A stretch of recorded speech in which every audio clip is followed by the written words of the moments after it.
fala sobre o uso abusivo de álcool e outras drogas e a consequência que isso traz para o dependente químico.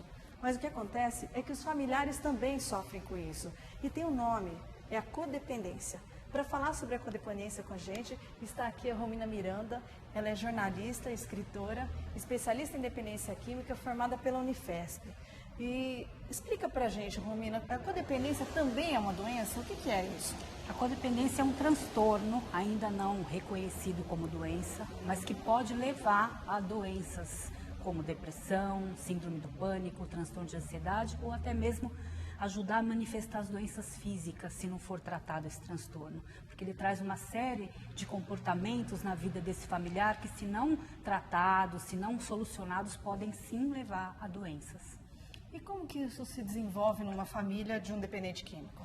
Então, na verdade, quando o codependente, quando o familiar tem um impacto dessa descoberta, as pesquisas mostram que, por exemplo, esse impacto ele é similar ao impacto de um familiar que você teria, por exemplo, com uma doença terminal. As pesquisas da Unifesp mostram que o impacto é similar. Então, o quanto é impressionante, né, o quanto é agravante em toda essa situação familiar ainda ter essa questão aí desse impacto. Então, aí com isso começa a manifestar os sintomas do familiar, os comportamentos, né, os comportamentos disfuncionais da família.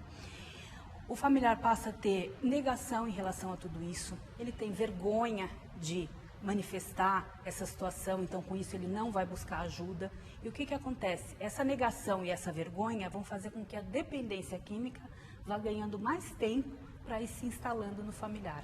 Então, muitas vezes aquilo que era uma experimentação, por falta de informações, por falta de coragem para buscar ajuda, acaba se tornando a doença.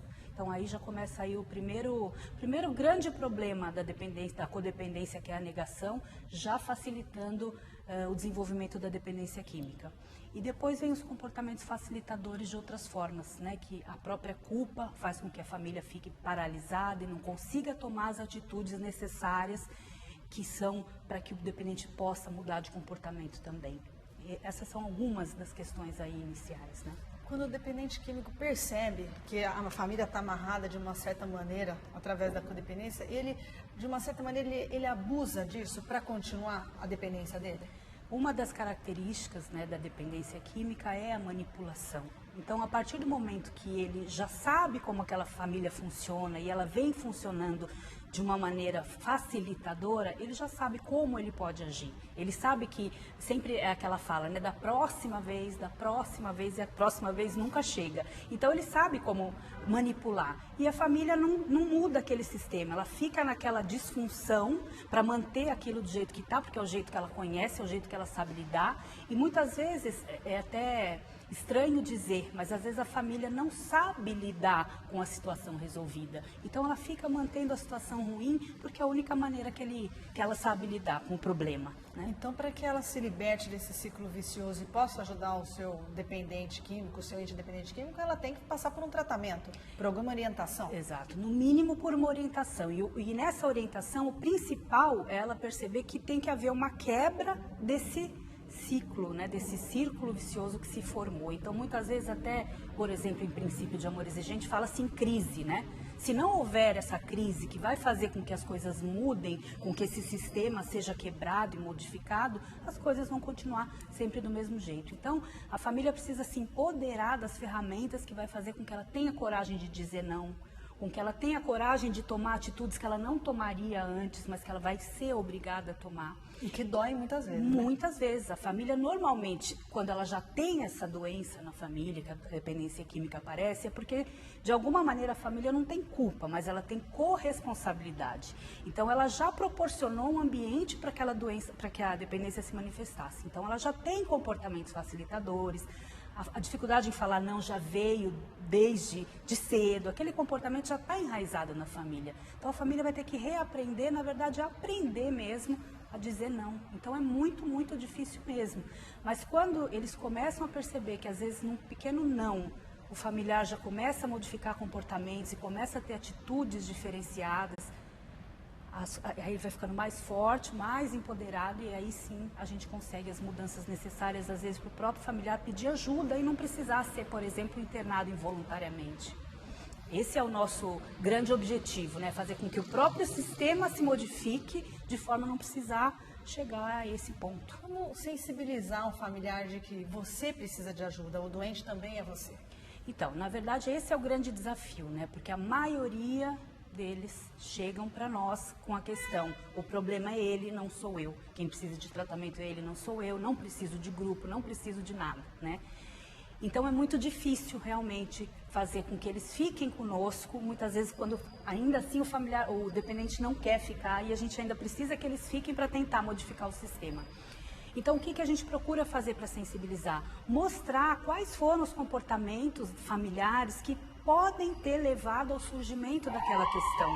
E mostrar como todo o ambiente foi propício para que aquilo acontecesse. Mas jamais deixando com que o familiar se sinta culpado, mas que ele entenda que, querendo fazer o bem, muitas vezes a gente erra, né? Então, ninguém fez de propósito querer ter um filho assim, mas nós não nascemos sabendo como agir com os nossos filhos. E, infelizmente, nesse caso específico, algumas atitudes não foram fortalecedoras para aquela pessoa, né? Então, a gente vai tentar mostrar que dentro daquele ambiente já havia a condição para a dependência se instalar, e o quanto essa família, se ela foi o problema, ela pode ser a solução. E quando ela se enxerga como parte da solução, aí sim ela vai se empenhar em modificar. Interessante que você falou, né? Porque o pessoal que assiste o programa Independente, eles sabem disso, quanto não tem fórmula para a educação, né? Mas quando a família se sensibiliza que se ela foi o problema, ela pode ser a solução, a chance de ajudar esse usuário, porque vamos imaginar, se é um dependente de crack, onde às vezes ele não tem nem recurso para ter a escolha consciente, Sim. que vai preservar a vida dele, Sim. né? Então a família é fundamental. E quando um pai percebe que o filho está usando maconha, então, assim, para chegar na cocaína, no crack, ainda tem um processo. Como que ele pode desenvolver nele algo em que previna essa codependência? Ele ainda não desenvolveu isso totalmente, porque a droga ainda não é a tão causadora de dependência como o crack. O que ele pode fazer, Camila? Então, na verdade, o comportamento codependente, muitas vezes, ele já vem antes da manifestação da doença de um filho, por exemplo. Porque o próprio comportamento já é facilitador para que a coisa aconteça. Então, alguns comportamentos que já estão na codependência, por exemplo, a negação, né? Quantas coisas não foram negadas que aquele pai não quis enxergar até o filho chegar a utilizar maconha? Tinham outros comportamentos antes disso, né? Então, as características codependentes, não vamos dizer que eu sou um codependente, mas ele já tinha características que eram facilitadoras, que ele não queria ver muita coisa, que ele ia levando, né? Então, na verdade, ele já está num contexto em que ele precisa realmente agora olhar para a realidade, né? Digamos que os codependentes aí no caso, eles têm já a condição para que aquela situação aconteça, né? Ninguém vai virar codependente só porque o filho um dia usou maconha. Na verdade, a família já veio com aquele comportamento com traços de facilitação, com traços de permissividade excessiva, né? E aí por isso que se torna depois o que a gente chama do codependente, né? Você pode relatar para a gente um caso de uma família que conseguiu se libertar dessa codependência? Ela conseguiu fazer uma história diferente por receber orientação? Sim.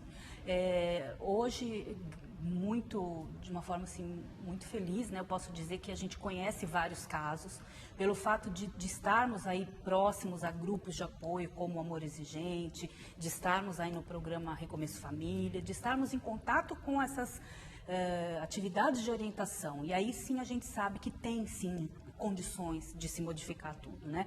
Mas é realmente aquela família que se rendeu, se entregou, realmente eu não sei fazer, eu fiz errado mesmo, estou aqui rendida e estou para reaprender, para começar do zero, né?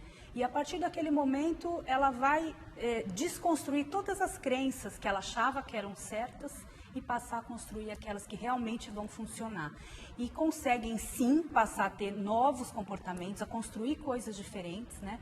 Quando esse filho muitas vezes vem de uma casa de recuperação, ele tem que encontrar uma família totalmente diferente, porque se ele encontrar a mesma família, as chances dele recair são enormes.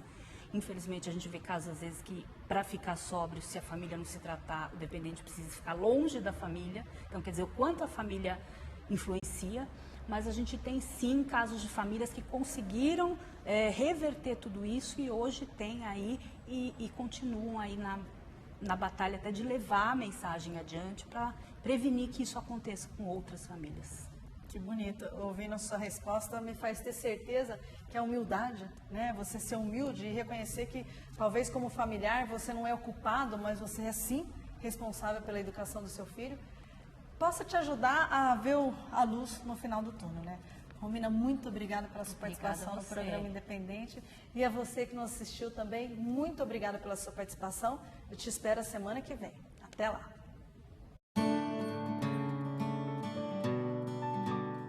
Eu tinha 14 anos e tive envolvimento com, né, alguns amigos, ganhavam o seu dinheiro com as drogas. Foi quando eu comecei o início, né, com a venda das drogas. E ao longo do tempo continuo o consumo, né?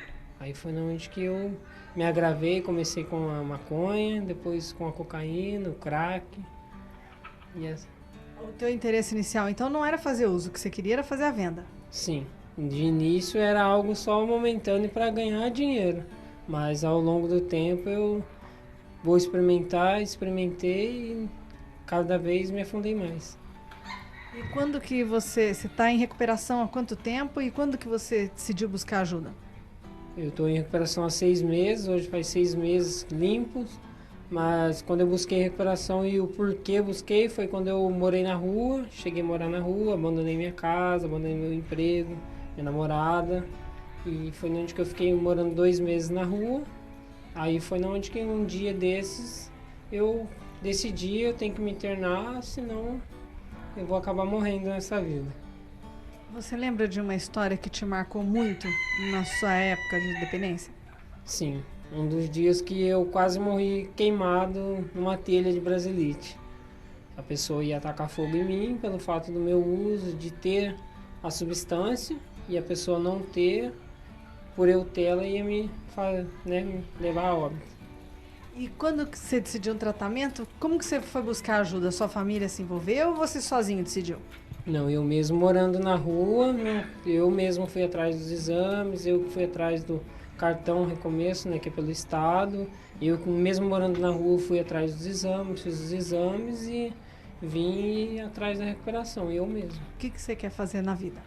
Eu como um cozinheiro, né, mesmo na minha adicção ativa, antes de eu abandonar tudo e ir para a rua, eu já era um cozinheiro e hoje eu retomei, né, hoje eu trabalho na instituição como cozinheiro e meus projetos mais para frente, agora eu voltei a estudar e eu quero fazer minha faculdade de gastronomia, pois ninguém, né, tiram eu de dentro da cozinha, mas não tiram a cozinha de dentro de mim, né?